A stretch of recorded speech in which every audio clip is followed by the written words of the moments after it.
بسم الله الرحمن الرحیم. زستا سرور نجیب الله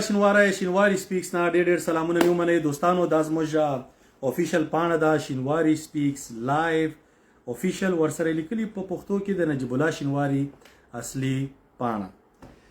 دلته موږ تاسو سره کرکټ خبرې کوو او زموږ اکثره په دغه کې یوټیوب ټیک ټاک هر ځای کې شینواری سپیکس په نوم باندې چې دي دا ټول زیاتره زموږ دي. نو دلته راځو تاسو سره د کرکټ په اړه خبرې کوو، د افغانستان کرکټ، د پاکستان کرکټ. د افغانستان کرکټ خو ماشاءالله دومره شته دی نه، دومره لوبې شته دی نه، خو اوس نړیوال جام را روان دی او داسې خبر شوم چې یو 4 لوبې د نړیوال جام نه مخکې هغه پریکټیس لوبې خپلو کې دوی کوشش کوي چې کلبونو سره جوړي کړي، هغې باندې بیا خبرې کوو. مګر راځو د پاکستان نیوزیلینډ بنگلادیش دا ټرای سیریز پرون پاکستان بنگلادیش ته په لومړی میچ کې ماتې ورکړه، د دې په اړه سره خبرې کوم. بیا به دې وروسته نن نیوزیلینډ سره اصلي ټیسټ دی، نو هلته به معلومات وشي، د هغې په اړه هم در سره خپل نظر شریکوم. دا پاڼه چې دوستانو دا ستاسې پاڼه ده، دا ستاسې غږ دی. خاص ګوره د افغانستان د کرکټ مینوال چې دي، زه غواړم چې تاسې دې په ځای چې دا بدې ردې کنځلې دا شي نه کوئ، د دې په ځای تاسې سی لاجیکل نیوکه شروع کړئ. مثلا د افغانستان کرکټ بورډ په پاڼه باندې تاسې ورزیل ته سی دلیل سره نیوکه کوئ، چې چا کنځله کوله هغه ته په کامنټ کې لیکه چې وروره دا ستا تربیت دی، دا ستا فامیلي تربیت دی، دا ستا ذمهواري ده، ورته لیکئ چې لږ شرمیږي، لږ دا خو ورکې را پیدا کېږي. همداسې مثلا د جعفر خان صاحب، د ایمل پسرلي صاحب چې په کرکټ کې یو تاسو ته معلومات دی، یو غټ غاګ دی، د هغوی په پاڼه ته ورځئ او ډېر احترامانه لاجیکل دلیل سره نیوکه کوي، نو ستاسې دا غاګ به اوریدل کیږي. همداسې دلته چې دی موږ خو خیر اکثره لیکنو په ځای ویډیوګانې کوو، ځکه ویډیو چې دا ټول خلک کتی شي او ډېر په اسانۍ کتی شي. لیکنه چې ده ډېره اوږده لیکنه راځي، څومره چې موږ اوږدې ویډیو کوو، مګر ویډیو داسې شی نن سبا چې هر سړی چې کله اوزګار شي بېغمه ځان ته ټلیفون کېږي ورته ګوري. موږ هم همداسې ډېرې اوږدې ویډیوګانې ګورو. نو هیله ده چې تاسې هر ځای کې په دلیل باندې دا پزول ستا کامنټ چې اوس هر چاته وکړي کنځله هغه هېڅ فایده نه کوي. نو راځئ د دې په ځای د افغانستان کرکټ دپاره کار وکړئ، خپل غاګ پورته کوئ. تاسې مینوال دنیا کې د کرکټ مینوال چې دي هغه خرڅېږي، دا ټي وي رایټس وایي سپانسر په ټیم سپانسر نور موږ څه کوو چې څوک نه کېږي، پروا نه کوي. میډیا رایټس او میډیا رایټس تاسې یاستئ چې هر یو میچ ګورئ، آنلاین پردي پیجونه ته ورځئ چې ګورم په زرګونه ورکې یاستئ، مګر کرکټ بورډ تاسې په دنیا نشي خرڅولی. ولې ستاسې غاګ هغسې موبیلایز نه دی، تاسې بې ځایه خبرې کوئ. نو دې د خاطره راځئ یو غاګ پورته کوئ، لاجیکل دلیل سره خبرې کوئ. نو موږ به هم کوشش کوو چې کله موقع راځي بیا به ورباندې خبرې کوو، په دې به ځان باندې اور نه بلوئ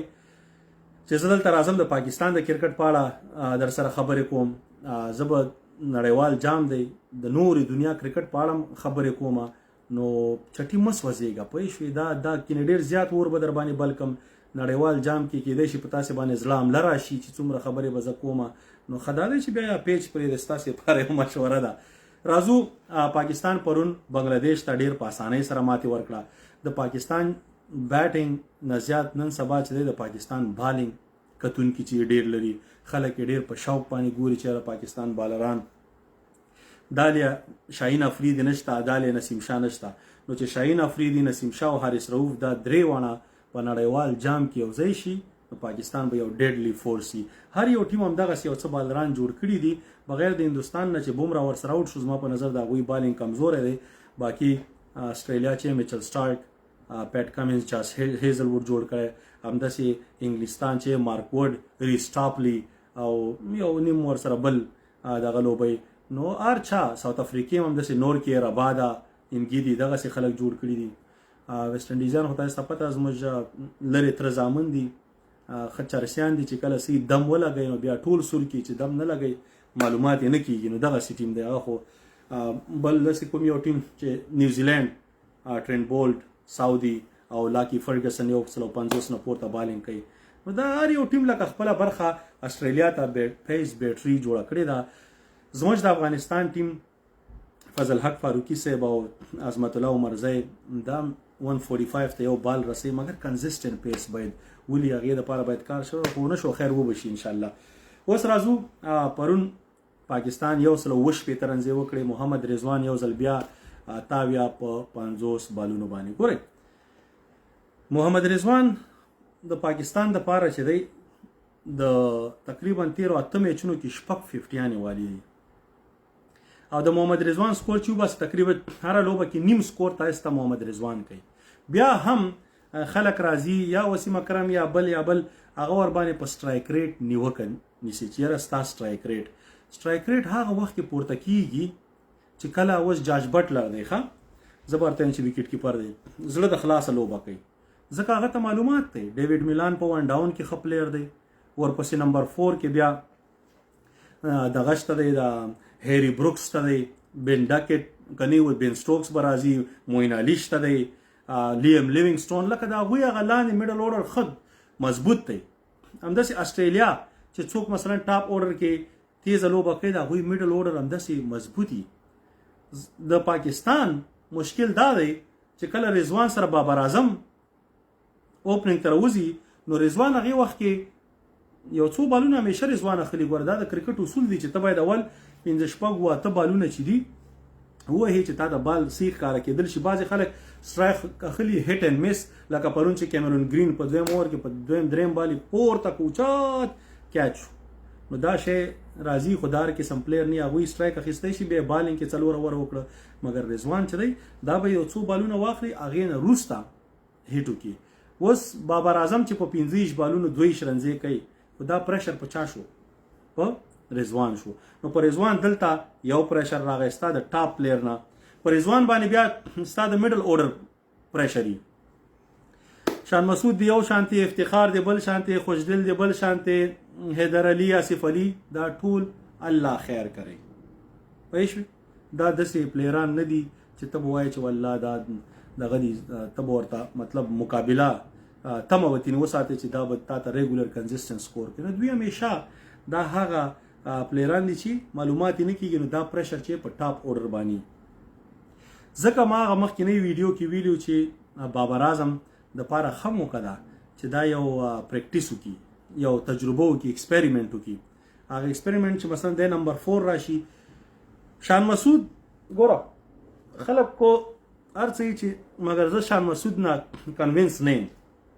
زما په نظر باندې شان مسعود که دغه سکور کوي که نه کوي فخر زمان چې بیټینګ لګیا ته بار په نیټس کې پریکټیس کړي دغه شي نو فخر زمان ښه دی. فخر زمان سره چې په لانګان لانګ آف ایکسټرا کور میډ وکټ دا ټول فاین لیګ دا شاټونه ورسره شته. شان مسعود چې دغه چیکي شاټ وهي او هغه چې 30 شاټ وهي د سره د خلاص ته وایي چې خدای پاک اوس به اوټ کیږي لکه یو شپږیزه چې بل باندې به خامخا اوټ کیږي. نو دا د لوبه نه ده، د یو چا لوبه چې نه هغه چې خواریو کې لکه زمونږ شاهدي صاحب حشمت الله شاهدي نو هغه باندې ایکسټرا پریشر. نو شان مسعود د پاره خبر دا وایي چې د T20 په ځای ODI کې دا کړه مګر T20 کې د شان مسعود ځای نه جوړیږي. زما په نظر شرجیل بهترین آپشن و ځکه شرجیل سره چې دی ښه ښایسته دغه شاټ شته په فاین لیګ او میډ وکټ باندې پول شاټ ښه وهي او سټریټ شاټ هم وهي. نو زما په نظر شرجیل بیسټ آپشن و. که شرجیل دی نه دغه کاو نو بیا فخر زمان چې دی دا ښه آپشن دی چې دا اوپننګ شي. ګوره دا لوبه د T20 داسې لوبه ده چې دی کې ته اوس محمد نواز زه بار ولې محمد نواز چې پرون هم تا راویسته په 15 بالونه 8 رنزې وکړې هغې کې مې یو شپږیزه وواله. د دې په ځای که محمد نواز ون ډاون راشي تا ته نو هیڅ مشکل تا ته نه پرېوځي. هلته به لاندې اورډر کې تا سره شاداب نور خلک ستا اوس هم پرون شاداب بیټینګ ونه کړ نو ښه به دی چې محمد نواز ون ډاون راشي ډېر پراپر شاټونه وهي آف سټمپ ته لیګ سټمپ ته چې هر څونه سکور کوي پاکستان دپاره به ګټي. نمبر 4 دی بیا بابر اعظم راشي چې هغه میډل اورډر کې او سټیبیلیټي پاکستان ته یي. پاکستان دی کوشش وکړي چې په اول 15 اورونو کې 120 رنزي وکړي بیا پس د دې نه لاست 5 اوور کې چې دی کم از کم 60 چې وکټ ورسې 60-70 رنز دی کوي نو 180-190. زما په نظر د استرالیا په وکټو باندې 170 پلس بهترین ټارګټ دی. د پاکستان بالینګ چې دی ګوره پرونی خیر بنگلاديش کو کمزور حریف دی مګر پاکستان هماغسې سره پرې نه ښوده چې هغوی چیز کړي. هغه یاسر علي اخره کې راغی پاکستان زما په نظر ټیک ریزي واخیسته مګر بیا هم بنگلاديش نږدې رانغی. نو د پاکستان د میډل اورډر مشکل چې دی دا باید همدغه سیریز کې حل کی کینه دو شینه کې ګوره همیشه وي هم ضد کا مالک ہے هر څوک چې ضد کا مالک وي وس رمیز راجا دی دا ټیم مینجمنت دام دې سره سټیک کیږي چې نه هم دې خلکو سره به سټیک کیږو دوی سره به نو یا به ټورنمنټ ګټي او یا به ډېر په بده طریقه آوټ کیږي په T20 ورلد کپ کې ځکه که دا خلک ډاون فلاپ شي دا په بالینګ باندې ډېر زیات پریشر راولي نو ګورو به چې څنګه چل کیږي نن لوبه نیوزیلینډ سره دا نیوزیلینډ بالینګ اٹیک چې دی ښه بهترین بالینګ اٹیک دی ټرینټ بولټ او نور مختلف قسم ته راځي ورسره هغه به تاسې نو نن لوبه چې دا هغلته ایله معلومات وشي چې د پاکستان میډل اورډر په کوم ځای کې دی او ټاپ اورډر چې دی ګوره بابر اعظم لګیا دی هغه داسې دغه شاټ ووهي یو خو چې ټایمینګ سره شاټونه وهي صحیح چلیږي مګر چې کله دی سلاګ وهي نو آوټ کېږي نو ګوره بابر اعظم باندې یو حساب باندې پریشر را بعضې دوستان یې په دغه کې چې کال نو دلته زه کال نه راخلم زه خالي راځم د کرکټ په اړه سره څو خبرې کومه بیا مصروفه یم بیا ځمه نو هیله د بل وخت کې بیا ورلد کپ نړیوال جام کې کوشش وکړو چې تاسو راواخلو خفه کېږئ ما نو راځو معلومات به وشي نیوزیلینډ ښه ټیم دی ښه مقابله ده او بیا په دغسې وکټ باندې دا بهترین پریکټس دی زما په نظر باندې که چېرته نن لوبه کې دغه حیدر علي خوشدل آصف علي دی کې یو کس زما بیټینګ کوي ښه بیټینګ مثلا تیزه لوبه نه دا او پاکستان دپاره ښه افتخار باندې دوی زیات بینکینګ کوي مګر افتخار باندې چې ته بالینګ نه کوي زما په نظر باندې افتخار ضرورت نشته دی چې ته په دې دغه کې ولوبئ افتخار باید خامخا هر میچ کې 2 اوور وکړي 3 اوور وکړي دا د کانفیډنس لیول باندې دغه کوي اثر کوي چې ښه شي نو دا د افغانستان د پاکستان د کرکټ په اړه باندې د افغانستان کرکټ چې دی ما ورته چې پریکټس لوبې را روان دي په هغې بیا هغې وخت کې خبرې کوو اوس ما غوښته به ستاسو سره دې په اړه نظر شریک کړم نو دومره خاص خبرې پکې نه پاکستان ګوره یو خبرې دي هغه دوستان یې بار بار چېرې خبرې ور باندې وکړه چې یو میډل اورډر دی مشکل دی بار بار مونږ همدا مشکل ویلی دی په دې ما ډېرې خبرې کړي دا مو ویلی چې شعیب ملک دی راشي حارث سهیل دی راشي نو دغه دوه ګوره هغه پلیران دي چې دا زما په نظر باندې دغه پلیر که دوی چې نه مونږ شعیب ملک نه راولو نو که نه یم راولي خو حارث سهیل چې دی د هغه ځای شته دی هغه ینګ هم دی او لیفټ هینډر دی په دغې پوزیشن کې چې دی دلته به ښي بیا که بابر اعظم اوپننګ هم کوي حارث سهیل نمبر 4 څه مشکل نشته خو دې نمبر 4 پوزیشن کې پاکستان ته یو داسې سټیبل کس پکار دی ستاسو ټولو د کتلو نه شیر کولو نه یو جهان مننه انشاءالله کرکټ روان دی نورې خبرې به پې کوو وخت سره وړې ویډیوګانې غټې ویډیوګانې بس دا ستاسې پیج دی دا ستاسې غاږ دی هلته موږ راځو تاسې سره خپل نظر شریک کوو ستاسې مینه محبت یو جهان مننه څوک چې پکې کنځل کوي ګوره ما خو ورته ویلي زه به هم همداسې پرېږدم بیا خلک راځي هم تاسې ته کنځلې کوي پوه شوې نو موږ خو چاته کنځلې منځلې نه کوو نو هسې چټي خپله مور خور عزت یې درته ګراني چېرته واقعي هماغې باعزته مور نه پیدا سوی نو چاته کنځلې مه کوه ځکه چې ستا مور به هم څوک نه کنځي زه خو نور په کیسه کې نه یم دغه کوم دیم نه ډیلیټ کوم دیم نه زه یم پرېږده چې بس معلومات دې وشي ګز او میدان خپله کې بس راډزېږئ ځکه قسمه قسم خلک شته مخکې مې خلکو ته وی چې مه کوئ ورته کنځلې مګر اوس زه ستاسې سره دغه ګورم نه زه یم بس لګیا اوسئ سره پرېږده چې سره سپي خپلو کې وخوري بعضې نو زمونږ پې څه مونږ به کاروان دی دا به همداسې روان وي ځکه کرکټ دی په کرکټ به موږ خبرې کوو مونږ د کرکټ مینوال یو تاسو نفرت پال یاستئ نفرت پالو نفرت پال باندې پوهېږي نفرت پال هغه بعضې خلک یې نفرت پال مه یوه ګوره نفرت پال یې هم دې ته چې بې ځایه بې دلیله هسې راځي ټول هغه ماحول انټرټینمنټ هغه خرابوي هر کله چې څوک په خوشحالۍ سره خپلو کې ګپ شپې رواني یو نفرت پال پکې راننوځي ټول ماحول خرابوي هغه نفرت پالي نو دغه نفرت پال دي چې هلته کامنټ کې لیکي معلومات یې کېږي چې نفرت پال دی او نفرت پال په پاکستان افغانستان دواړو کې شته هر ځای کې شته نړۍ هغه غټ نفرت پال چې ابو جهل و د حضور صلی الله علیه وسلم په وخت کې چې ښه ورته معلومات و چې حق پیغمبر دی حق خبره کوي سی خبره کوي مګر نفرت پالو نه یې منله او همدغسې غرق شو تاسې په دې دنیا هم غرق یاستئ هماغه د ابوجهل اولاد یاستئ او په آخرت کې به مو دا حال وي موږ خو د کرکټ مینوال یو مونږ به لګیا یو په کرکټ به خبرې کوو نړیوال جام را روان دی انشاءالله په تاسې به د زړه حمله راځي که دې ځای نه ونه وتئ نو ستاسې ټولو د کتلو نه شیر کولو نه د مینې محبت نه یو جهان مننه ستاسې ورور نجیب الله شینواری خدای په امان السلام علیکم